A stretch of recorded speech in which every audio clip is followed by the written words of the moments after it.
Hello, everybody, and welcome in to another episode of the Couch GMs podcast. It is Friday, March 7th, 2025. I'm your host, George Kerth, joined by the one and only Cody Roadcap. Hey, Cody, how you doing? I'm doing great. I'm super happy to be back. The football season, things are turning. We had the combine. Free agency is right around the corner. I'm missing fantasy a little bit. I don't know about you, but it's good to be back talking on the podcast. I'm missing fantasy a little bit. Normally, I'm not missing fantasy yet. Normally, this is still like the period where you detox a little bit because fantasy, it gets stressful. It does, but maybe not like redraft fantasy. I don't think I'm there yet, but I'm starting to combine happen. So you're starting to hear about the rookies that are running these times. The people talk about beating Xavier Worthy. They end up like almost 2 seconds or like 2/10 of a second short of doing that. Yeah. And then you're just starting to look at these rookies and thinking, how can I improve that dynasty team that you've been rebuilding for years? Well, we have plenty of talk about rookies coming up soon with the NFL draft coming up in about a month, a little bit more than a month. And we're going to be doing plenty of mock drafts, fantasy talk when it comes to that. A lot of things planned for this offseason. So thank you for sticking with us through the break. If you're new here, make sure you subscribe or follow us on our social media channels at the Couch GMs, Facebook, X, Instagram, and TikTok to get even more than you do from the show here. You can find us on YouTube and Facebook live Thursday nights in the offseason, just Thursday nights, 6:30 East, except for next Monday. Cody and I here to announce next Monday, 6:30 East. We'll be on reacting to some of the early free agency news as it happens. So I'm excited to sit down with you and talk that, Cody. Yeah, for sure. And just so anyone that doesn't know, free agency technically doesn't start till Wednesday, but Monday at 4 o'clock is the legal tampering window, which is one of the worst names ever.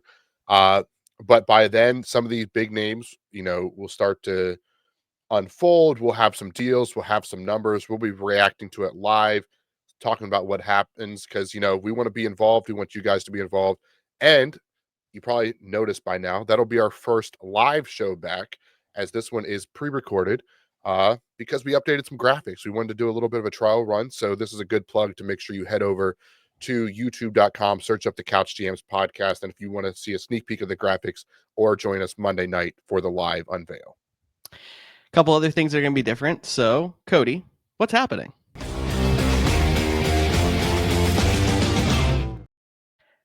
A lot that we missed is what's happening. Why don't we start way back? We were talking Travis Kelce post Super Bowl. Didn't know if he was going to return or not. We found out he will return for one more season. I would assume finishing out his 1 year left on his deal and then more than likely retiring after next season. He also has Kelce as his last name, so he could get an extension or do a year-by-year situation where, they just pay him year by year if he wants to keep playing. And I think it depends on how he feels, how the team does, statistics, all that good stuff. But we at least have Travis Kelce back for 1 year. But a lot of people probably already knew that by now, so let's not spend too much time on it. Exactly. Another thing that came out probably a few weeks ago, but we were up in the air on what the Rams are going to do. We still do not know the fate of Cooper Kupp, even though they say there are some avenues where he'd come back. Expect him to still be gone. Matt Stafford, though, not going anywhere. They reworked his deal to stay in LA to try to build upon their momentum coming out of this season. Yeah, and I think we talked about that before we left. Like what were the Rams doing? They were, one play away from being in the NFC championship game, essentially. So getting Stafford back makes a ton of sense. I know the Giants and the Raiders were two teams that tried really hard, and I think even the Giants had a new deal and trade in place that would have worked, but ultimately Stafford decided to return. So Giants fans, you missed out on Stafford, but you did re-sign Danny DeVito today. So I mean, take that for what it is. But you mentioned Cooper Kupp. Yeah. I know it's not even on our list because so much stuff has been happening, but it reminded me that Tutu Atwell got a 1 year deal today. Not saying that's a complete, we're going to move on from Cooper Kupp with a 1 year deal to Tutu Atwell, but I was surprised when they have that money tied up in Cooper Kupp and there's talks that they might want him back. Could they get him back on a reworked number to go out and sign a guy like Tutu Atwell, who is good, but you argue is number 4 wide receiver. I mean, it wasn't a record-breaking deal or anything like that, but that was a move that caught my eye. It was, but I feel like they gave him $10 million for a year. Like, that seems like a lot. I know the wide receiver market has exploded over the last 5 years, but 10 a year for a wide receiver 3/4 seemed like a lot. No, I thought so too. When it first broke, 10 million a year. I don't believe it's fully guaranteed. Oh, nope. NFL reported it is fully guaranteed. So that Wow. is a lot of money. I thought it was a $5 million signing bonus with some incentives, but no, it is 10 million guaranteed for Tutu Atwell. And when you're already struggling with the amount of money, and obviously it'd be a big savings if they do move on from a guy like Cooper Kupp. Uh, just questionable moves still being made by the Rams. That's all. I'll leave it at that. I think they just don't know quite what to do when they have draft picks. So they're just like a mess in general because like we get to pick in the first round of the draft. I don't know how to build my team otherwise. I mean, that is a good point. This is not a great wide receiver class that we'll talk about, so it's not like they're going to, have the instant replacement for Cooper Kupp. But I mean, I also But they should have say Puka Nakua on the roster, so it's right, not and like they're looking for a wide receiver one. Thankfully, my next point was, I guess, Cooper Kupp being a third round pick, Puka Nakua being a fifth round pick, they know how to find wide receivers that fit their system.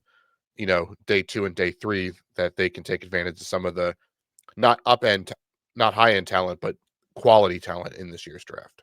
did you say fifth round pick? I believe that's what Puka was. Yeah.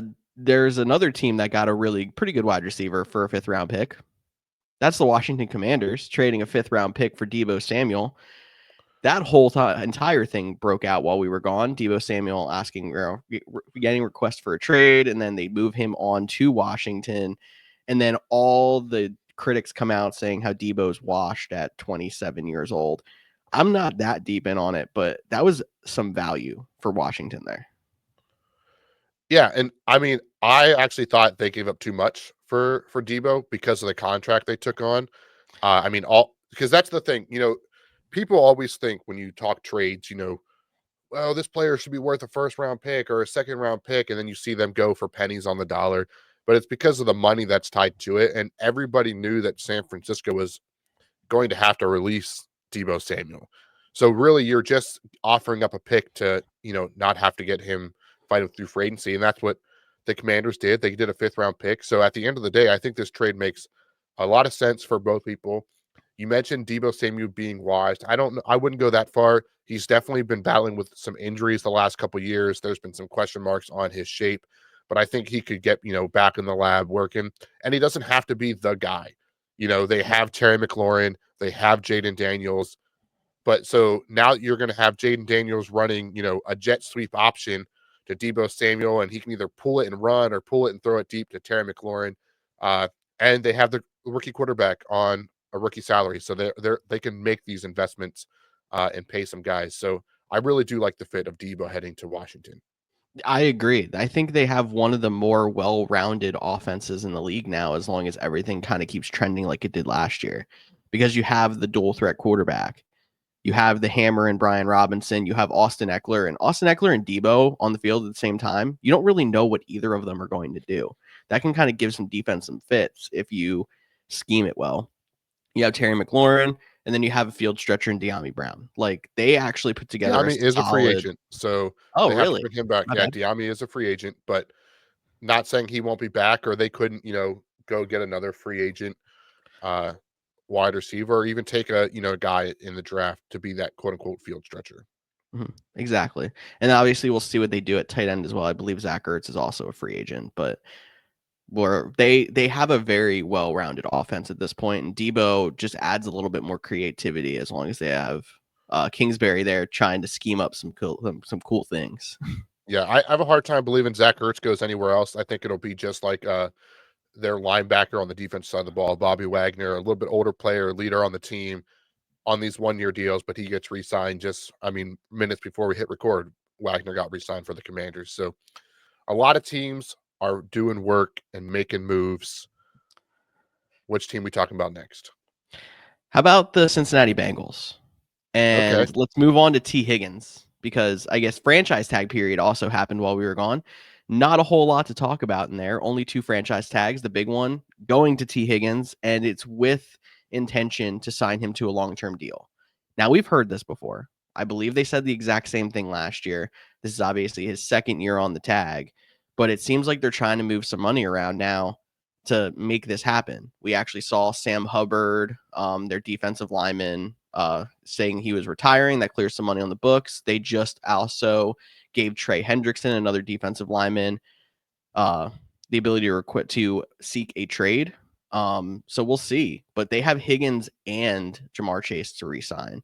And I don't know what you think about that situation. I feel like they're probably going to have to pay both at about the same time. I don't see them going out there and being able to sign T. Higgins and then let Jamar Chase play another season on that 5th-year option. It just doesn't seem to make sense to me. No, I think they're both getting extended this year, or T. Higgins ultimately ends up in getting moved. And we could have that debate. Is T. Higgins, would you rather end up trading T. Higgins or Trey Hendrickson? Hendrickson, led the league in sacks last year, but he's a little bit older. T. Higgins is a solid wide receiver. But if you're about to pay, the highest non-quarterback contract to Jamar Chase, do you want to? I know they want to stay together. They want to play together. I mean, even Hendrickson has said he didn't want to leave Cincinnati, but there's been some deals already. Max Crosby got a huge contract, highest paid ever. You have to imagine, for a non-quarterback, you have to imagine that Hendrickson is looking at that deal like, hey, I won in there. I led the league in sacks. I'm a quality player. And the Bengals are just running out of, money that they're available to spend. Or because they can't have 3 stars and 50 vet minimums. That's just not how the NFL's work designed. But I'm with you. I think either they both get signed this offseason or Higgins ultimately gets traded because he's the guy on the franchise tag. We already saw Jamar Chase sat out all of training camp last year, basically with his hold in trying to get a new deal. I would imagine if he doesn't have a new deal, he's doing the same thing this year.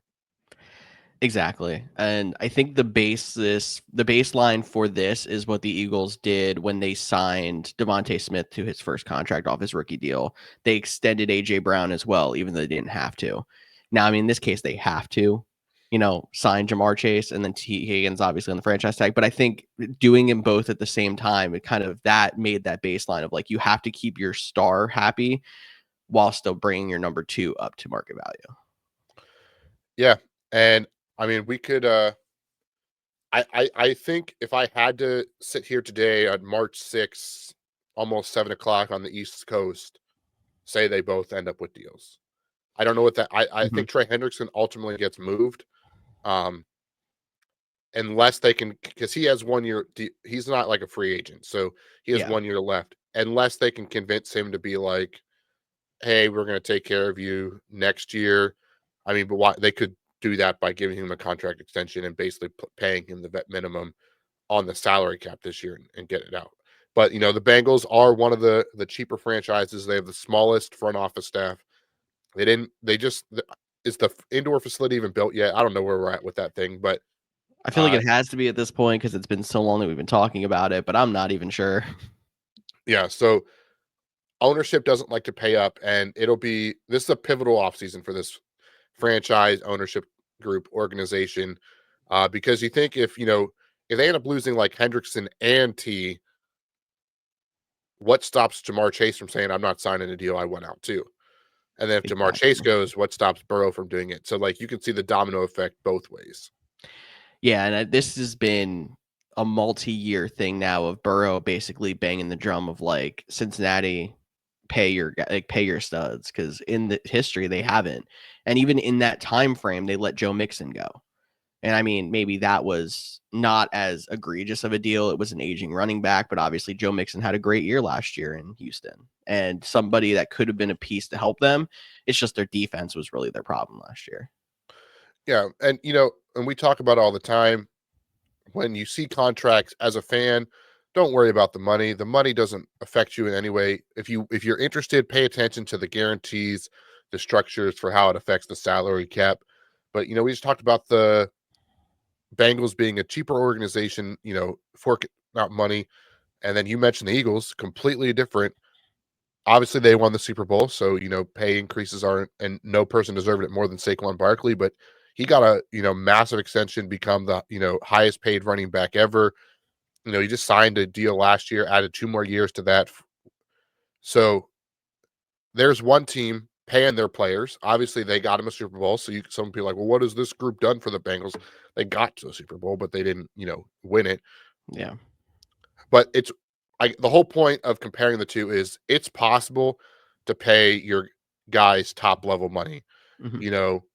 You have to make sacrifices somewhere. Eventually, the salary cap will have to be reset, and you might have to take a down year or not. But Joe Burrow is entering his prime. T. Higgins entering his prime. Jamar Chase entering his prime. It's now or never for the Bengals. And their offense was amazing last year. Their defense was their struggle. And yeah, you can have a lot of money tied up in the offense. You already do because of Burrow being on the big deal and now having to sign the 2 wide receivers. But we've seen other teams be able to, if you draft well, if you sign some of these veterans who have the experience, but they're kind of on the downside of their career, that can give some guidance, play some decent, have some playing time. Try to find some of those guys that are just hidden gems out there, piece together a good enough defense. That offense probably could have at least won a playoff game, if not 2, if their defense wasn't worse than the league, if it was maybe even 20th. I'm convinced. They were still a couple of plays away from making the playoffs. There's some teams they could have beaten the playoffs because they were that good. They're not far away, even though we were kind of hitting the panic button on them in times. They just need to find. I don't want to say like make a GM change, but like they need to find somebody who's going to be able to work the books to make this core work, because you're wasting Joe Burrow at this point if you're going to end up ripping everything out by not wanting to spend the money on the 2 wide receivers or find a way to make it work by moving money back or whatever it seems like all these other teams are able to do. But I feel like I haven't seen the Bengals doing. Yeah, that's why the Bengals are. Some people consider them up there with the Browns, the Bears, the Jets, typically Houston, Jacksonville, as like these bottom feeder teams that owners don't truly care about their team. They're just there to make a quick buck. Exactly. Speaking of the Bears, actually, they're still trying to build around their young core and Caleb Williams by getting him a little bit more protection. They traded for 2 offensive linemen. With the Rams, they got Jonah Jackson, and the Chiefs, who traded away Joe Tooney. So they've won the offseason for the 3rd straight year. Are they going to actually win games this time? They'll win some. Well, they won Is that some this 4? year, I Is guess. it 5? I think the Bears will have a lot of hype entering this season again. They had the Caleb Williams hype this year. They're going to have the revamped offensive line, the hot offensive coordinator, Ben Johnson. But I think it might take one more year.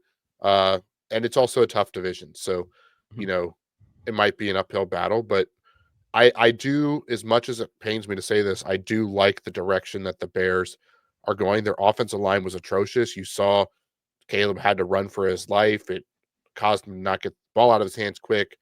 A lot of slow starts, and they go get Jonah Jackson, who's played with Ben Johnson before. Joe Tooney is an ultimate pro. We saw him move from left guard to left tackle in a pinch when the Chiefs needed him. That was kind of surprising that they moved on, but when you looked at the cap numbers and the age, and they drafted a tackle guard in the 2nd round last year, you see the writing on the wall. But get those veterans in there, be cornerstones, help build up that team. I don't want to crown them too early. I don't want to fall victim to, because they've only traded for 2 offensive linemen. Like, it's not like they've done this, but at least these moves are not the typical Bears moves where they're going out to get the flashy name. Maybe they've started to course correct. Only time will tell. That's fair, because last year we were saying they won the offseason with Keenan Allen. And yeah. So, and then the year before it was DJ Moore. So When they yeah. swindled DJ Moore and, the event, ultimately Caleb Williams, because of the trade to move back from, the Carolina Panthers. They also didn't draft. They traded back with the Eagles and let them have, why am I blanking on the super awesome defensive tackle that tries to catch interceptions on? Oh, Jalen Carter. Thank you for, I don't know why I was blanking on his name. Yeah. But yeah, so they really won the offseason if they would have just taken him instead of Darnell Wright. But Very true. That's a different topic for a different day. That's enough Bears talk, I think, for you for a century, if you're going to say it that way. We did mention the Eagles paying Saquon Barkley, making him the highest paid running back in the league. They also did bring in re-sign one of their own that's on free agency, signing Zach Bond to an extension. So they are keeping that in house. We're going to see how else they handle some of their free agents as we move in towards Monday. But I know they are interested in trying to re-sign a few of their others. Yeah, I think the Eagles are going to be an interesting player. Um, you know, with their own guys like Milton Williamson's, he's one of the younger guys, but he's an athletic interior edge rusher. Can they get Josh Sweat back? Can they lose Josh Sweat and swindle Myles Garrett from the Browns? Like, there's a lot of things. The Eagles are going to be active, but you also respect them for paying and taking care of their own. Exactly. The Saquon Barkley thing was the interesting one because he really didn't need a contract. He was still one of the higher paid running backs after his contract last year, and they doubled down on it and gave him the extension with 2 years left in his deal. Going to wide receiver news, the Seattle Seahawks made a couple of waves. They cut Tyler Lockett, and then DK Metcalf requested a trade, leaving Jackson Smith and Jigba to literally just say WTF on Twitter. Yeah, and I mean, there was some buzz at the combine about the DK news, saying they weren't going to trade him, but there was offers out there. So I'm very interested to see this whole DK thing is. So I'm going to come back to that, talk about Tyler Lockett. Very underrated player. I feel like throughout his entire career, had a solid career. Wouldn't be surprised to see him, get a one last, ride with one of these teams. He's dealt with some injuries in the past too, but if he could, latch on somewhere, I think he could be solid. But the DK news, I think, is the most fascinating, the most interesting, because it's not the best I've talked about, not the best wide receiver draft, and it's not great, especially with T. Higgins franchise tag, of top wide receivers on the free agency market. So Yeah. DK might be the number one name that is quote unquote available. Obviously, you have to give up something. Most likely, you have to give him a contract extension in that $30 million per year range, which is a lot for a guy like DK. I must admit, but I think there's a lot of teams out there that make a ton of sense for him if they can get it done. But the one I'm paying attention to the most, I know the Packers have some interest in him as well to kind of replace Christian Watson because he tore his ACL.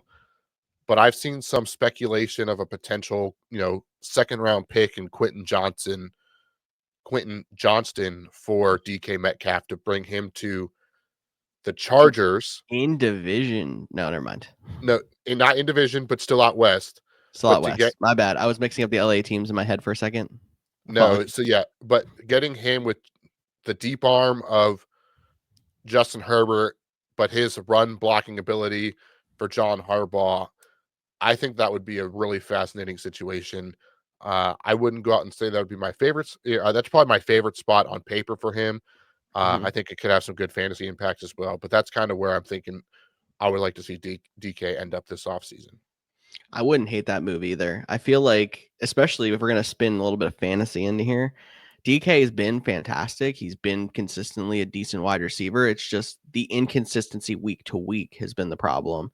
And I think, especially if you're going to go out there and pair him with Ladd McConkey, so there's not going to be all the attention on him like there hasn't been here. But move on from Quentin Johnston at the same time. There's a lane for him with a quarterback that would be a major step up from where he's at right now. So I think that would be huge in fantasy if DK were to go to LA. Yeah. I don't know if there's any other teams that you think might be a good fit for, or if you need to take a second to think about it. I'm going to throw another one out there. Reunite with his old coach, Pete Carroll, in Las Vegas. They had some rumors about potentially moving Michael Mayer, who they drafted in the second round 2 years ago, after Brock Bowers moved out. Maybe throw him in a pick in for a guy like DK Metcalf. Metcalf gets to come in to Las Vegas and be the guy. Maybe he's throwing to his. Maybe it's a full-on reunion, and they get Russell Wilson back there in Las Vegas. Russell, Pete, and DK going for it again. Or maybe it's a guy like Aaron Rodgers or a guy like Sam Darnold. The quarterback is the big question mark, but if there was going to be, a sneaky dark horse team, the Raiders I could see being in the mix for DK as well. That's a really good one. I have two in my head, but I'm going to the other coast, and they're actually both in the same division. My first one is if New England goes out there and makes a big trade to try to get some help for Drake May, because I think Drake May showed he can be competent. He needs to go out there and get some more weapons that aren't like I couldn't even name half the guys that were on that offense that aren't named Hunter Henry at this point. So they need to get him some help. And then the other one, this would be the bigger splash move. Buffalo. If they go out there and try to get a star wide receiver, if they can make the cap number work.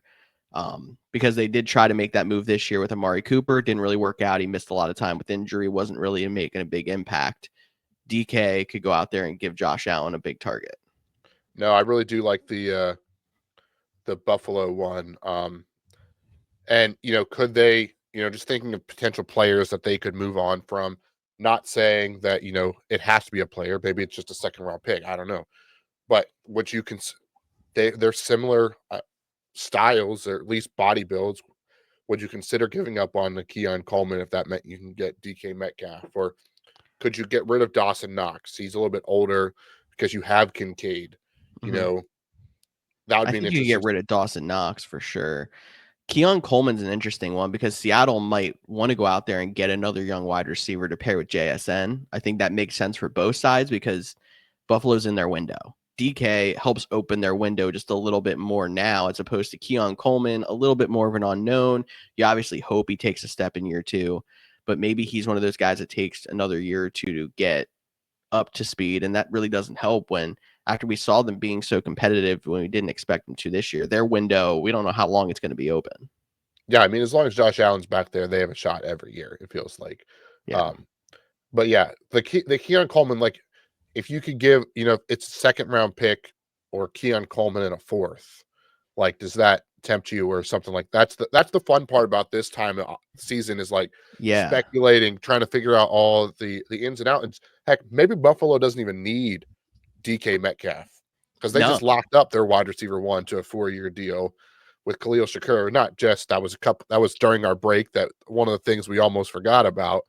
But yeah, he got a 4-year, $60 million guarantee, which I think caught a lot of people by surprise. But again, if you look at that 4-year, $60 million, you think $15 million a year for Khalil Shakur. Well, it's only $32 million guaranteed. So, and that's wide receiver 2 money in this market right now.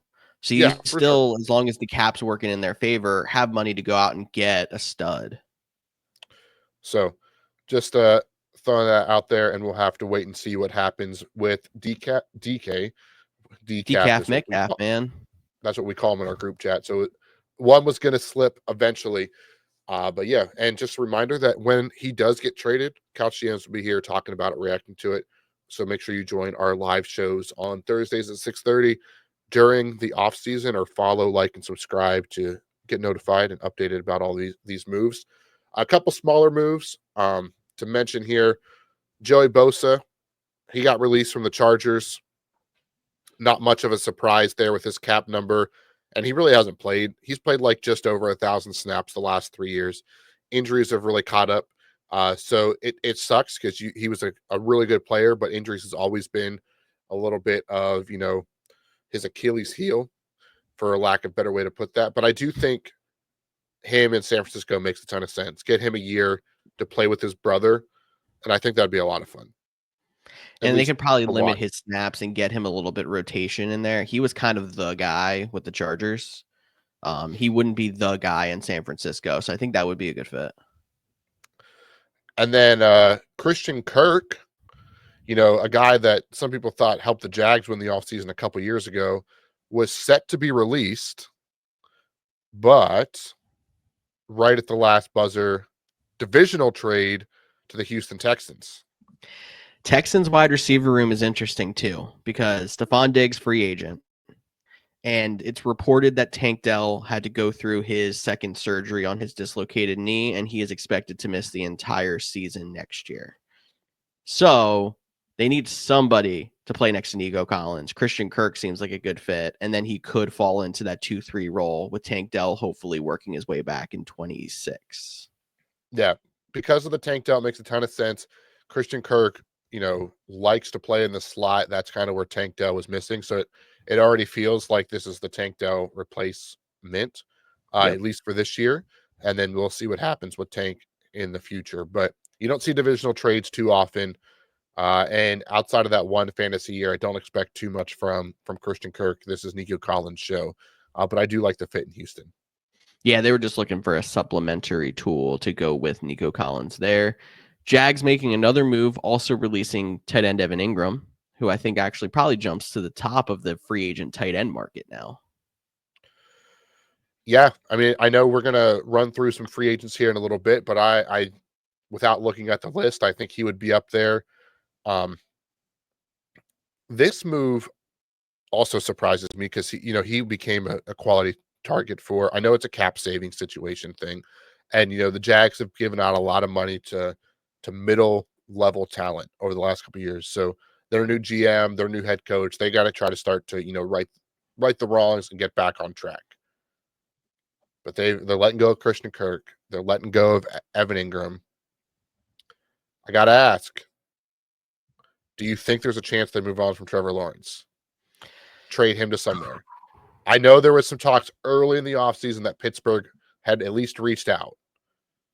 This new GM and Liam Cohen's like, we want to go get our guy. They're not in the best position to do that this year, not the best class for. That's why I don't think it ultimately ends up happening. But the way things are going, it wouldn't be the biggest surprise in the NFL this offseason. I would say that. It would not, but that would shake up the landscape of not only that division, being as like the Jags still have the potential to put together some wins and put some pressure on teams, but also wherever he goes, you don't really know why Trevor Lawrence hasn't hit his ceiling in Jacksonville. I mean, they brought in the quarterback whispering coach when they brought in Doug Peterson. It didn't really work. He had such hype coming out of the draft, and maybe it's just one of those guys that it just won't fully translate into the NFL. But the ceiling still has to be there. So I would think if he did get traded into the right situation, he could immediately make a team a contender. I personally don't see them moving on for it. I think they're still looking at it, the fact that he's young. They have a chance to do a little bit of a rebuild here.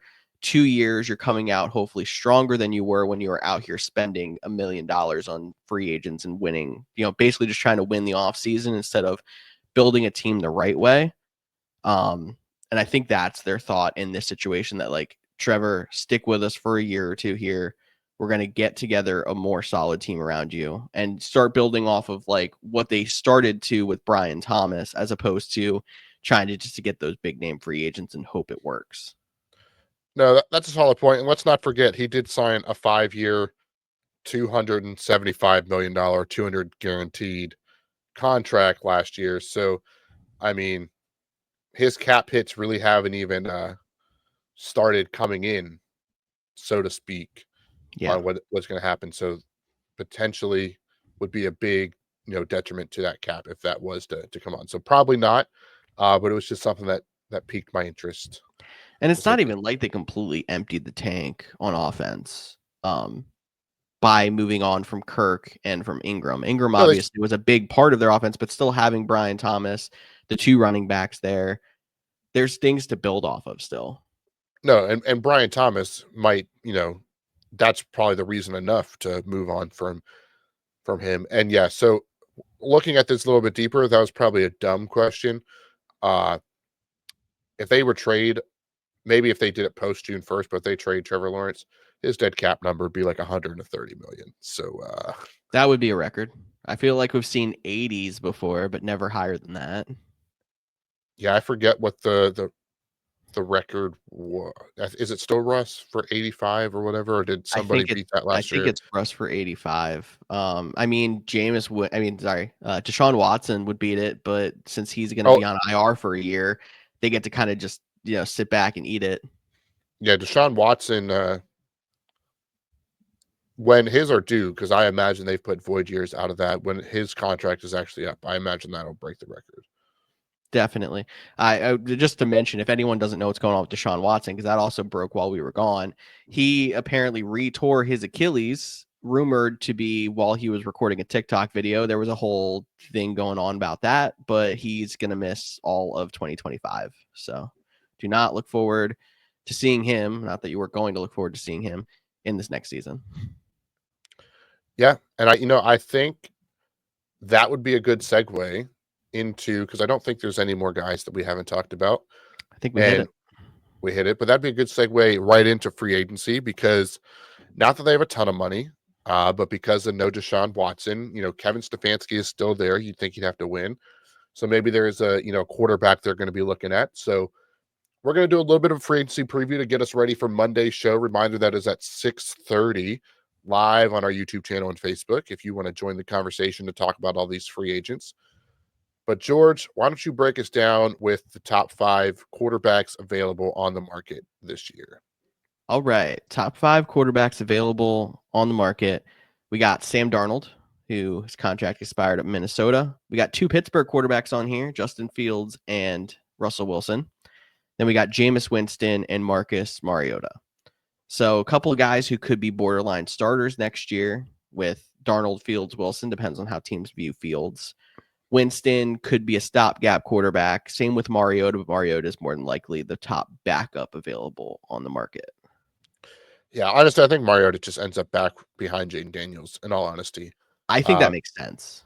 Unless he gets, I think we're past he's getting offered to come in and compete for a starter. So that makes a ton of sense. And I think we could also throw a guy if we want to, just to expand this list a little bit. Obviously, he has not confirmed or denied if he's coming back. It sounds like he's coming back. But one, Mr. Aaron Rodgers, I think if he does come back, you could argue that he is definitely top 3 on this list. And then a guy like Kirk Cousins, the 2 guys coming off Achilles injuries, he's technically, a part of the Falcons. The Falcons are saying, hey, we're going to keep both. We can afford to do that because we have a quarterback on a rookie salary.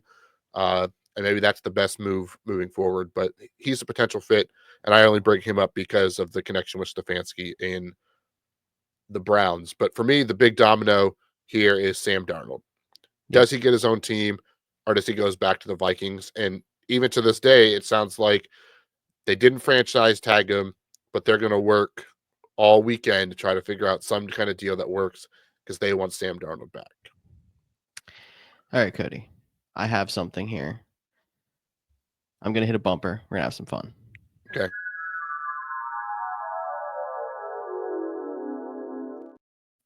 I might have 2 of these, but I have a dream fit coming out of the quarterback position. It might not be what you're expecting.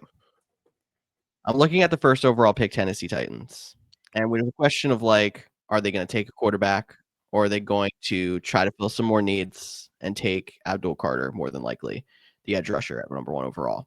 We'll talk more draft as we get through.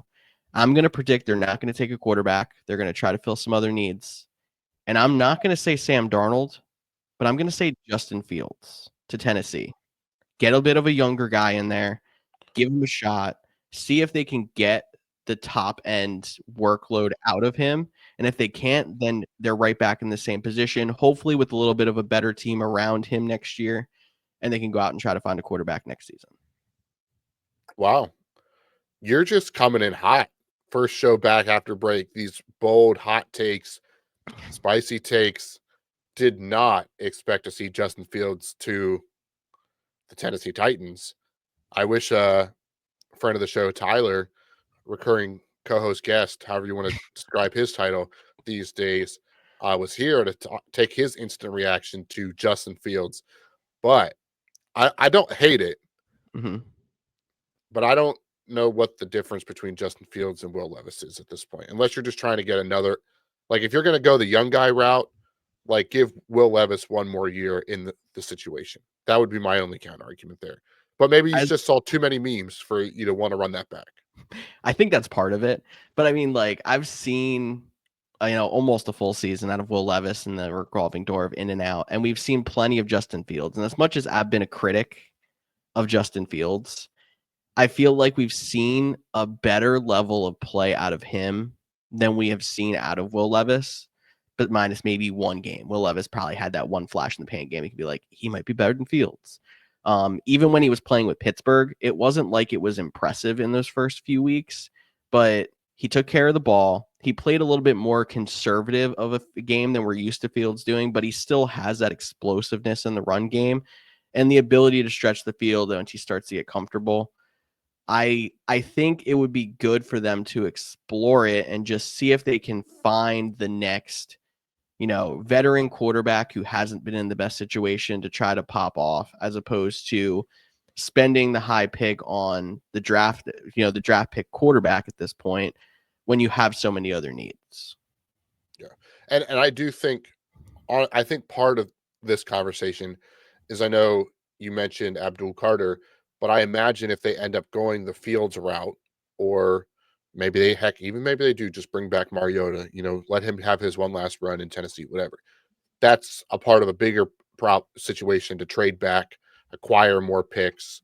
That's If you're also a not, possibility that they do trade back that first pick. yeah, because I don't think, and maybe it's just because of the way the league, all the awards, the titles. I don't think the number one pick goes to a non-quarterback at this point. Like, as much as Just I like because of how Abdul the Carter, NFL is. yeah, as much as I like Abdul Carter, I think the Titans will either take a quarterback or trade back to someone that will. Whether that's even just back to 3 for the Giants to come up and get a quarterback, and then you still get Abdul Carter at 3. Like, Do you, or is Cleveland going to try to take an Abdul Carter, knowing that they have a lot of money tied up at quarterback, even though Deshaun Watson's not the answer, just to, are they going to take quarterback anyway? yeah, I mean, I think they maybe not in this year's class. Maybe they do take Abdul Carter, but then you're getting an offensive lineman or a corner or Travis Hunter, like, That's true. There's still with plenty of extra other good picks. options, and you're getting an extra pick or Yeah, 2 or so whatever. That's fair. That's fair.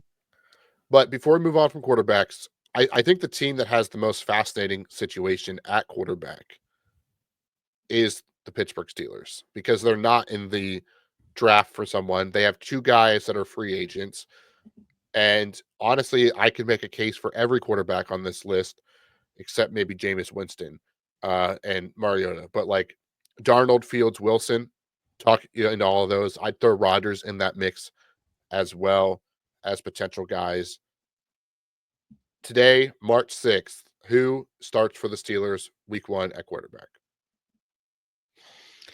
I think the most likely scenario in my head is they bring back Russell Wilson for one more year. Familiarity, they had some success. It didn't look great down the stretch, sure, but I can't say it's much different than how they've looked down the stretch the previous 3 years before that. I think they would probably be better off bringing back the familiarity with Wilson to try to put it together, and then getting somebody to groom up behind him, whether it's second, third round pick quarterback, another young guy that's a flyer from elsewhere. Yeah, I think Wilson is the guy too. I would love to see Rodgers there, just because I think that'd be a fun dynamic. But And doesn't people sound like that one's going to happen. Rodgers the credit that he deserved for he actually played decent. The Jets in general didn't play well, but Rodgers' numbers were actually decent. Yeah, that is true. So we'll have to wait and see where that all plays out uh, for them, and we'll go on to running backs at this point. Uh, there's a couple running backs out there, big names. We got Aaron Jones, Najee Harris, J.K. Dobbins, Rico Dowdle, Kenny Gainwell, and one Mr. Nick Chubb as kind of our top guys to watch. There'll be some other small names out there for sure. Any of these guys stick out to you that you want to hit on or talk about? I mean, I think the big 2 names on campus would be Aaron Jones and Najee Harris. Jones almost feels like an ideal fit for a team that's going to put a little bit of draft capital into a running back. And then he kind of comes in, splits while the guy gets up to speed. So whether that be Dallas, if Dallas does decide to go after an Ashton Genty or whatever, and then bring in Aaron Jones, really, because they're also a team that has a chance to compete for something if they do get it back together this offseason. Aaron Jones would help make them competitive right away. And then Najee Harris, being a little bit younger, is the guy that can kind of be the guy. So he's probably your most well-rounded or guy who could carry the most workload on the list. But Aaron Jones is probably the most talented. He's just going to have to play a limited role, being as he is, I believe, 30 years old now. Yeah, for sure. Jones, it feels like a reunion with Minnesota would make a ton of sense, if he can pull it off, as much as I hate seeing him in purple. But when I do see him, I just am reminded that the Vikings jerseys have two different fonts for each, the first three and the second three. And now that you know it, it'll stick out like a sore thumb. But I've always thought Dallas makes a ton of sense for him. He's from Dallas, or from Texas. He's always played well in Dallas. They get him, go into the draft, get another guy, kind of get like a two-man rotation there, especially if they're not going to bring back Rico Daddle. And are we forgetting a big name on this list? Are we? What, or is he have 1 year left? I get confused because I know people have been talking about the James Cook contract, but I feel like he has 1 year left. I think he has 1 year left. I even saw some things that almost tripped me up that James Conner would have been on this list, but James Conner got re-signed before the end of the season. Okay. So I just wanted to clarify that because I know I've heard the James Cook potential, The people are talking James Cook extension, I believe is what it is. Cool. So if he is not a, free agent, I will not add him to our list. But then Najee Harris would be interesting. And honestly, like, he is a solid running back. He's not elite or anything like that, but a guy that I would love to, I think would make a lot of sense. And I don't know if this team will have the money to do it, but pair him with Chase Brown. They'd be a good thunder and lightning. Yeah. And, help alleviate some of the pressures in Cincinnati, that division rival. He knows how to play in the NFC North, or AFC North, excuse me. So Harris and Cincinnati, not going to call it a dream fit. Not going to say that. Just a solid option, I think, out there. Okay. That's good. If you have no other running back talk, let's move on to the wide receiver market. That is very interesting. As we already saw a couple of trades go through, we have DK sitting out there and Cooper Kupp sitting out there as potential trade candidates. But when it comes to the free agency market, we've got Chris Godwin, Davante Adams, Amari Cooper, Stephon Diggs, and Hollywood Brown leading the charge here. A lot of other guys that are kind of just, wide receiver 2-3 fit pieces, but these are the guys that are the real difference makers sitting out there on free agency. Not super deep. No, it's not, but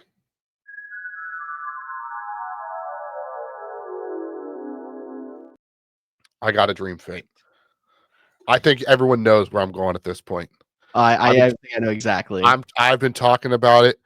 One Mr. Davante Adams, come home. This is my pitch to you to come back to Green Bay. Come play with Jordan Love. You've now seen him. You got to go out and have your fun, go on your tour, go play with your buddy Derek Carr, reunite with Aaron Rodgers. Come back to Green Bay. Do what you weren't able to do. Help this team get to a title. Win it all. Cement yourself in Packers. I mean, you're already a Packers Hall of Famer.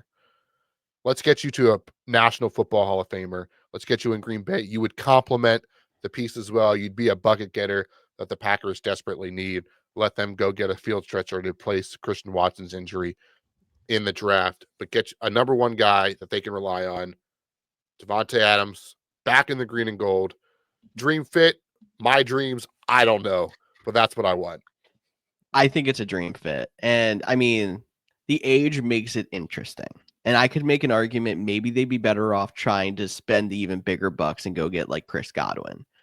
But doesn't move the needle for me. Chris Godwin doesn't move the needle as much as Adams does? Not in Green Bay. Okay. Maybe there's a little bit of I also have bias speaking. Yes, but that might all be speaking to me right now. I'm pointing to my backdrop. If you were listening to the audio, I apologize. This is a terrible podcast, but the stuff behind me, the memorabilia says green and gold, Davante Adams. We got all those Last Dance memes when Rodgers came back. Let me run that back again with Davante Adams. Let me try. And the thing about Davante is he's a little bit older, yes, but he is still so good. Over 1,000 yards receiving last year. Played with the Jets and the Raiders. Two teams and with like 4 different quarterbacks. two teams that Amazon didn't even want on Thursday Night Football because people weren't watching. So give me Davante Adams, but there's a lot of other good names. You mentioned Chris Godwin. His big thing is the injury. Yep. And I think this will be the time he does not, return to the Buccaneers. I think, a team like a contender like the Kansas City Chiefs, they're going to lose out on Hollywood Brown. Could they rework Chris Godwin back in there? If the Bills can't pull a DK Metcalf, he would make a ton of sense. There's a lot of teams out there that I think could use Chris Godwin. He is probably, the most likely to get signed. But I think there's this class will be interesting because one of these guys will be a good fit for somebody. Amari Cooper could have a bounce back season. Stephon Diggs, if he's healthy, could he have a bounce back season? There's the thing about this, it's a lot of like what ifs because there isn't the young, T. Higgins got franchise tag, so he's not quote unquote available. So the wide receiver is a lot of question marks, but I think once we see where these guys go, it could have some big impacts on fantasy for sure. Oh, it's definitely going to have big impacts on fantasy. I have a question for you about Godwin involving the injury before we move off of wide receivers. So he had the major ankle injury. And is that going to affect how the market views him? Like, is he going to end up having to take a shorter term prove it type deal to make sure he's healthy? Or has his track record, plus the fact that he's still in his 20s, going to work towards him getting the 3-4 year mega deal, despite him not playing the second half of the season? So I was going to say I think he gets a 3-year deal, not a 4-year deal. It's also worth noting he did just turn 29. People forget that about Chris Godwin. He is a little bit older. One of some of the worst luck after his rookie deal, the year going into his contract. If people don't remember, he tore his ACL. The Bucs still gave him a lucrative contract extension after that, but some might say not the most. Going into a contract year again, the last quote unquote big payday, has the devastating ankle injury. But at 29 years old, I think a 3-year deal is probably what he's looking at. Maybe he goes the 1-year route if he thinks he can have a solid season, but maybe because of the injuries too, he wants a little bit more security and he'll go for a middle tier 3-year deal, even if it is at 3 years 60 million. I won't get into how much the guarantees at like the $20 million pace. That puts him kind of in that mid tier, high end number 2, low end wide receiver 1 kind of money range. That makes sense. All right. I like it. Why don't we move on to the tight end position? Not a whole lot of guys on here that I wanted to touch on, but we get to add Evan Engram onto the list as of earlier today, along with Mike Gesicki and Juwan Johnson leading the charge at tight end. Maybe not the most exciting names to talk about, but do you want to hit on any of these guys? No, I think the Gesicki, Engram, their potential names. I know there's some talks of potential being cut. As a guy like Johnny Smith, just because of the Dolphins cap situation. And Jonathan then Smith made such a difference in that on that team last year too. So that'd be interesting for the Dolphins. and then the one name that you're going to love talking about that hasn't been cut yet, but knowing that this team has to cut $60 million in cap space between the new year now and the new league year, one Mr. Taysom Hill, he gets cut. They will save approximately $17 million. So you think he is on the table as a guy that could come in and go somewhere. So that'd be fun to see where he goes. But yeah, the tight end market isn't that fascinating. I would say Evan Engram, like we talked about, is the top guy. But outside of that, wait and see.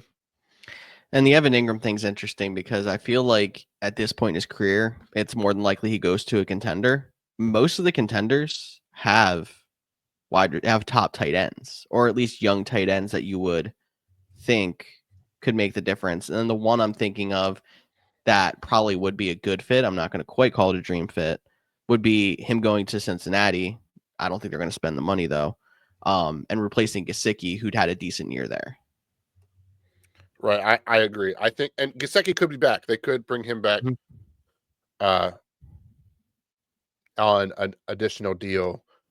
and run it back with him as well too. So I don't think any of these guys are getting, whoa, Mike, that was weird. Wow, yeah.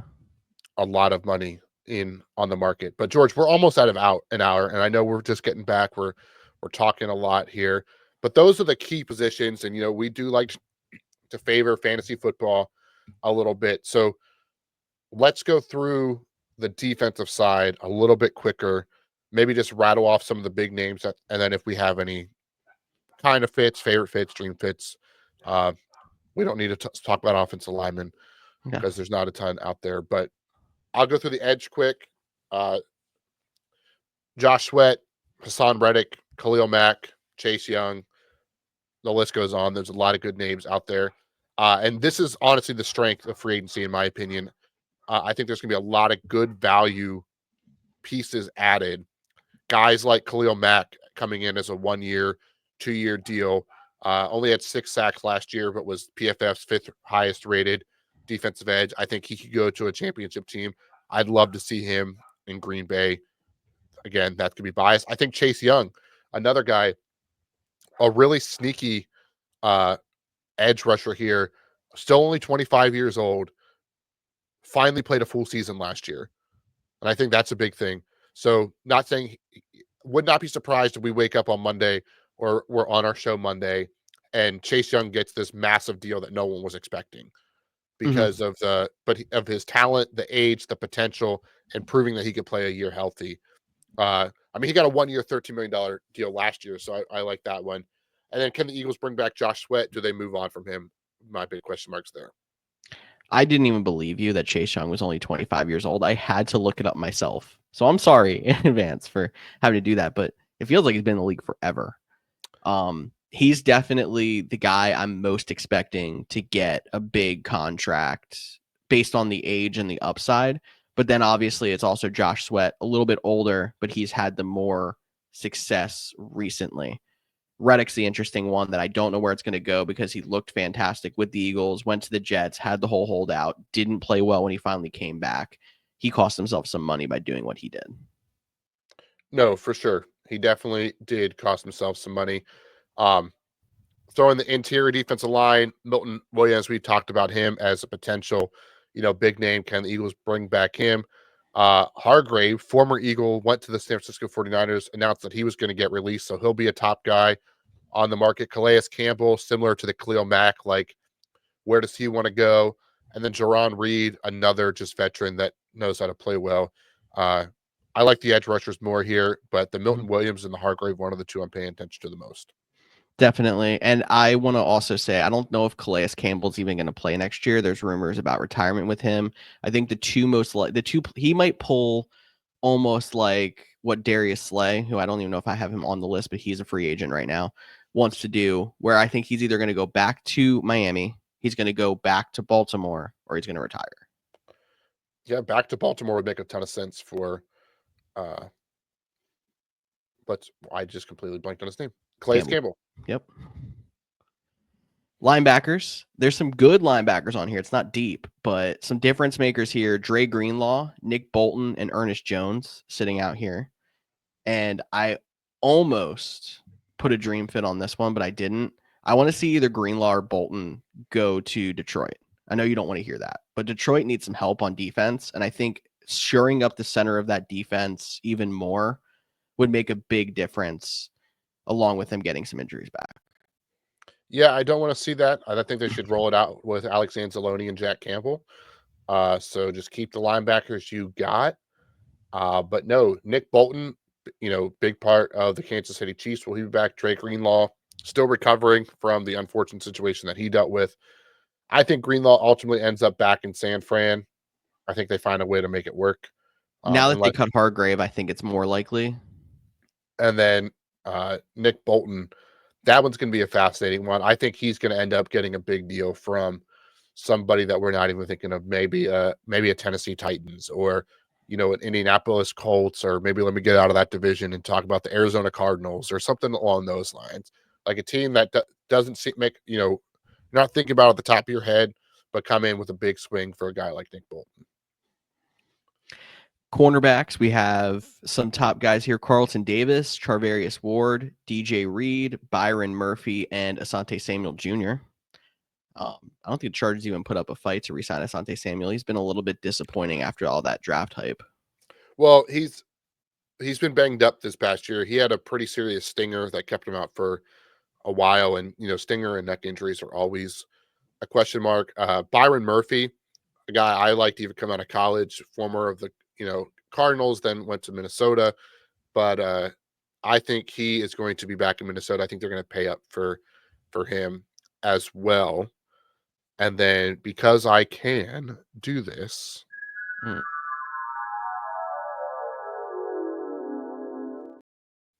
George, you got a dream fit? Do I? You hit the wrong button. I did definitely hit the wrong button, but I was so excited for my dream fit. Not even on the list. And I'm going to talk about this more as a Packers dream fit, but I think he's a guy that would be a dream fit for a lot of teams. And he's not even on your list. His name is Paulson Adebo from the New Orleans Saints. He broke his femur last year and only played in 7 games. Still had 3 picks and 10 PBUs in those first 7 games. Remember when the Saints were like 4-0 to start the season? Yeah. Paulson Adebo was playing great. 25 years old. It was a broken bone injury. He's supposed to be fully recovered by training camp. A potential guy that I think, again, when we get to the day where these contracts come in, people are going to be like, wait, who is getting how much? And that name is going to be Paulson Adebo. And I think he'd be a dream fit for any team out there that is looking for a cornerback. Hopefully it's in Green Bay. Because hopefully, even though they're going to have to pay up, they're going to get a little bit of a discount knowing he's coming off of an injury. Yeah, you would think, unless there's a bidding war. Because that's the thing about this free. There's not a ton of young talent, right? There's not the Saquon Barkleys, Josh Jacobs, Xavier McKinney's, DeAndre Swift's. Why did I just name 4 running backs and a safety? But they were all coming off their rookie deal, and the team didn't re-sign them. This is a lot of people coming off their second deal. And remember, a lot of times when people are getting contracts and those big numbers in free agency, you're doing a projection base. So it's what do you think they are going to be, not what they are. And that's where a guy like Paulson Adebo might surprise some names, but just remember you heard about him here on the Couch GMs podcast. I like it, Cody. That's good. Adding some extra value in here. Anything else on corners? I'm good. Okay. Moving on to safeties, last position we got here. A lot of names that you'll probably recognize. We got Javon Holland, Trayvon Moehrig, Justin Reed, Talanoa Hufanga, Cameron Bynum, Jeremy Chin, and Justin Simmons coming to the end of his career, but still could be a fit somewhere. All right, Cody, I feel like you did it to me. I'm going to do it back.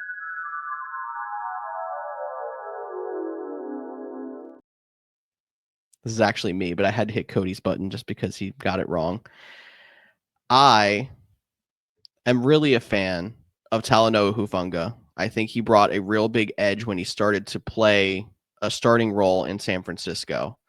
And obviously a lot of things changed and he had to deal with a couple of injuries, but I think there is a defense out there that, despite their cap situation and having to sign a lot of people, really needs somebody to bring an edge. And I really want to see Hufanga go try to shore up the back end in Cincinnati. They've had a lot of revolving doors at safety. They had guys who they thought were going to be their guy, ended up signing the contract. It didn't work out. And I think he fits because they were just soft, and he's somebody who's going to bring an attitude to their team. And he's 25 years old, so they can hopefully get some longevity out of the signing as well. No, I like that fit. Honestly, the Bengals have not been the same since they let Jesse Bates walk to Atlanta. So finding some kind of guy, not to say that he can replace Jesse Bates and what he meant to that defense, but a young guy in there, pair him with the young guys they got, try to build that up. I do really like that fit. So nice job on my dream fit for that one. And then Javon Holland's just a really good football player. So again, wherever he ends up, whether that's back in Miami on a new team, getting paid somewhere, he's just a really good football player and fun to watch. Definitely. Is there anything else in free agency that you want to talk about here? Or do you want to save it for our reactions as we go on Monday? No, I think I'm good. If you're good, I think we'll save it for Monday. Just because we can talk all the hypotheticals about where these guys are going to go, and we're not going to know everybody come Monday. But on Monday at 6:30, Facebook, YouTube, at the Couch GMs, we'll be back live, first live show back.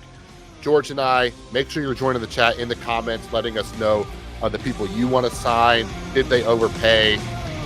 Do we make trades? Who knows? We'll have to wait and see how the news unfolds when we're back on Monday. And then remember, after Monday, Thursdays, 6:30 is when our live show is. Follow us on social, Facebook, Instagram, Twitter, X, TikTok, at the Couch GMs. I'm Cody Roadcap. That's George Kerth. We'll talk to you all next week.